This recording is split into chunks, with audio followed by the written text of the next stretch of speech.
Abraham and Sarah's new life. Before this story, we learned about Abram and Sarai's slow descent into madness from impatience with God's promises. Per Sarai's request, Abram slept with her servant to have a son, Ishmael. In doing so, they took the promises of God in their own hands and furthered their dysfunction and woes.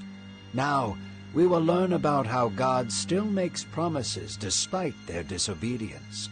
As God blessed them, he changes their names as inspired by the book of Genesis. Abram and Sarai, following their shameful attempts to fulfill the will of God themselves, had waited 13 years. They were both growing old, and their already small chances of being able to have children were all but lost. Abram was 99 years old. Yet God is not a God to fail on his promises. God spoke again to Abram, saying, "I am the Almighty. Walk with me, be blameless, and I will make my covenant between us, and I will multiply you greatly." Abram, in prayer to God, prostrated himself in the dirt. Face down on the ground, Abram responded to God, broken and discouraged. God continued, saying, "My covenant is with you, and you shall be the father of many nations. Behold, no longer shall your name be called Abram, but your name shall be Abraham, because I have made you a father of all nations. My promise to you will last for thousands of generations, an everlasting covenant. I will be God to you and all your offspring." Abraham looked to heaven. God had promised him again that he would provide him a namesake, and through him all nations would be blessed. God, knowing that Abraham needed reassuring, spoke again. "My promises are true, you will see. But first, your promise to me must be made. Go and circumcise yourself and all the men in your family. This will be a sign of our covenant, that you will be mine and I will be yours. From now on, when a baby boy is 8 days old, you will circumcise him. Any male who is not circumcised will be estranged from the people of God, since he has broken my promise with you."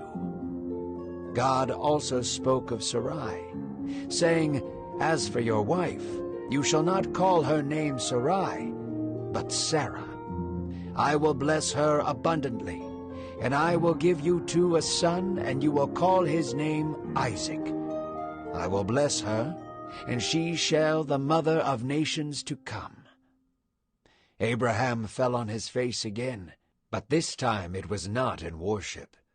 Abraham laughed at the notion of his wife giving birth in her old age. He said to himself, "Shall a child be born to a man who is 100 years old? Is my 90-year-old wife going to conceive?" Abraham trusted God, but saw plenty of reasons to doubt before him.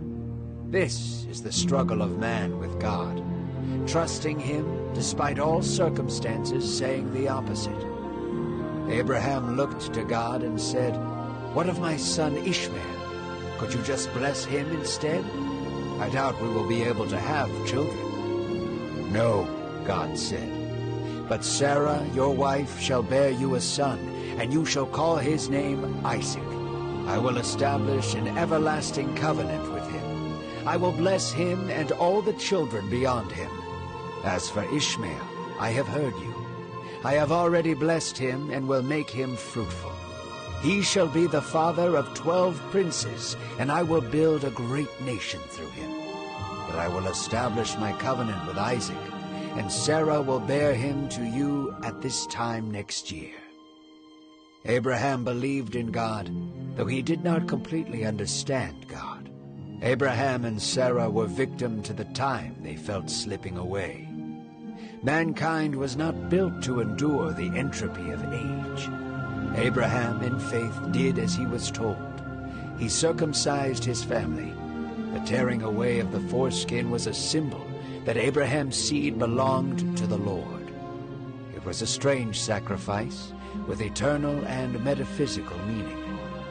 Abraham and Sarah's family was blessed by God forever, and he carried them through all the strife of living. The whole world would soon come to know intimately Abraham's blessing from God.